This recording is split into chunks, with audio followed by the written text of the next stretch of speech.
भजन प्रेमियों, ये बात उस समय की कि एक बार गोपिकाओं के मन में ये इच्छा उत्पन्न हुई कि हम यमुना के परली पार तप कर रहे ऋषि दुर्वासा के दर्शन करके आएंगे। सुना है कि वे पवन आहारी हैं, अर्थात वे वायु के सहारे ही जीते हैं, कभी भोजन नहीं करते, केवल कभी कभी घास का एक तिनका ही चबा लेते हैं। तो सलाह मिलाई कि हम भोजन भी साथ लेके जाएंगे। यदि हमारा भोजन ग्रहण कर लिया तो हमें बहुत पुण्य फल मिलेगा, और नहीं तो उनकी परीक्षा हो जाएगी। ऐसा विचार करके भोजन आदि लेकर के सैकड़ों गोपिकाएं पहले कृष्ण जी के पास में जाती हैं। कवि पंडित रघुनाथ जी के द्वारा रचित यह भजन प्रस्तुत है। यमुना पार ऋषि दुर्वासा, मन में लगी मिलन की आशा। यमुना पार ऋषि दुर्वासा, मन में लगी मिलन की आशा। सखी रल मिल चालो साथ में, हे सोरन का थाल खीर का ठालो हाथ में। यमुना पार ऋषि दुर्वासा, मन में लगी मिलन की आशा। यमुना पार ऋषि दुर्वासा, मन में लगी मिलन की आशा। कृष्ण जी से गोपिकाओं ने अपनी इच्छा व्यक्त की और कहा कि हमारे सामने एक समस्या है कि हम नदी को पार कैसे करेंगे, जल बहुत अधिक है। तो कृष्ण जी कहते हैं कि तुम्हारा कार्य सराहनीय है, अवश्य जाओ और यमुना जी से कहना कि यदि कृष्ण जी योगी अर्थात जति हैं तो यमुना मैया हमें रास्ता दो। गोपिकाएं वहां से चल पड़ी, लेकिन उनके मन में एक शंका उत्पन्न होती है। क्या कहती है? सोच रही सखी मन में कृष्ण, कैसे हो गए बाल जती। राधा रुक्मण और कुब जाजन, किस किस का है गुप्त पति।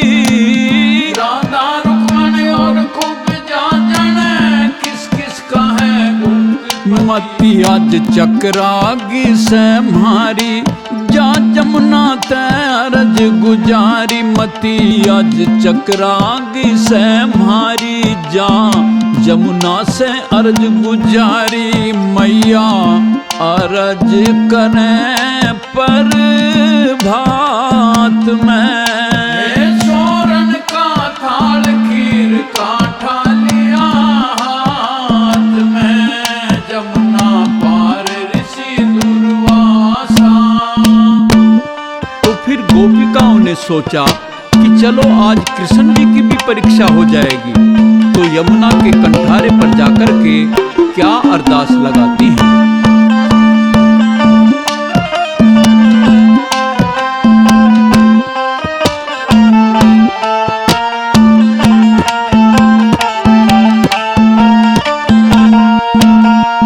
यमुना मैया रास्ता दे, जो योगी है कृष्ण जी। परली पार ऋषि दुर्वासा, कर आवे दर्शन जी। परली पार ऋषि दुर्वासा, कर आवे दर्शन जी। प्रसन्न हो अरदास लगावे, जाके भोजन उन्हें जिमावे। प्रसन्न हो अरदास लगावे, जाके भोजन उन्हें जिमावे। हम ले रही थाल परात में, हे सोरन का थाल खीर का ठालिया हाथ में। यमुना पार ऋषि दुर्वासा। गोपिकाओं के वचन सुनकर यमुना जी ने रास्ता दे दिया, अर्थात घुटनों से भी नीचे जल आ गया। गोपिकाओं ने आराम से नदी को पार किया और ऋषि दुर्वासा के पास में आ गई।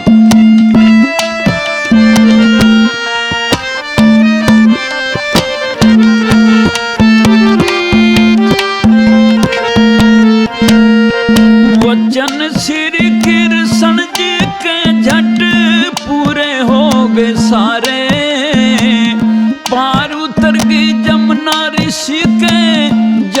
चरण चुचकारे प्यारे भक्तों के गिरधारी, बोले ऋषि बाल ब्रह्मचारी, थारी पूरी करूँगा चाहत मैं।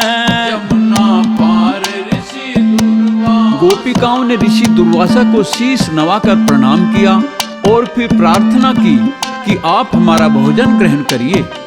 पहले तो ऋषि जी ने कहा कि मैं हवा के सहारे ही रहता हूँ, लेकिन गोपिकाओं के द्वारा जिद करने पर ऋषि ने सभी का भोजन खा लिया।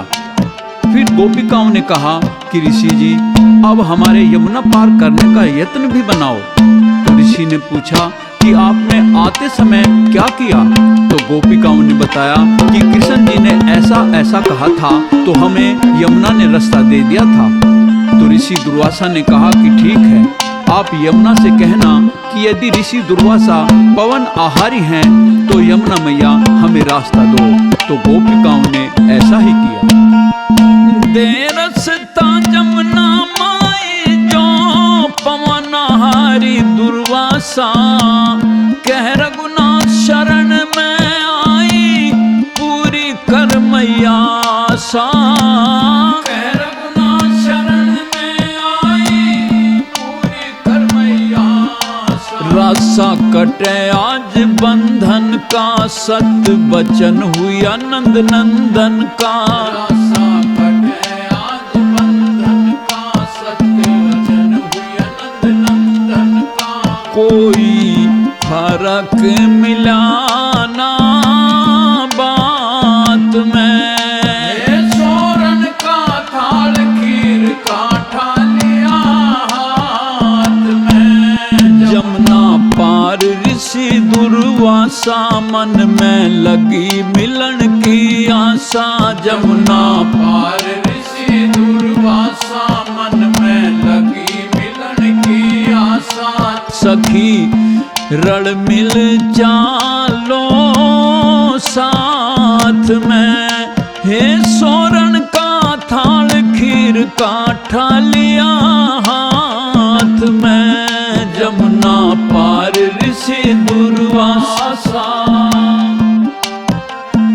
इस प्रकार यमुना पार कर गोपिकाएं सीधी कृष्ण जी के पास गई और पूछा कि योगेश्वर हमारा ये भ्रम दूर करो कि आप हमसे मनोविनोद क्रीड़ा करते हैं, जो कि शास्त्रों में भोग विलास की श्रेणी में आता है, तो भी आप योगी या जति कैसे हुए? और ऋषि दुर्वासा ने हमारा सबका भोजन ग्रहण कर लिया, फिर भी वे पवन आहारी कैसे हुए? तो कृष्ण जी गोपिकाओं को समझाते हुए कहते हैं कि एक तो वे पुरुष स्त्री जति सती हैं जो दूसरे किसी स्त्री या पुरुष से कोई वासनात्मक संबंध नहीं रखते, और दूसरे, ध्यान से सुनिए,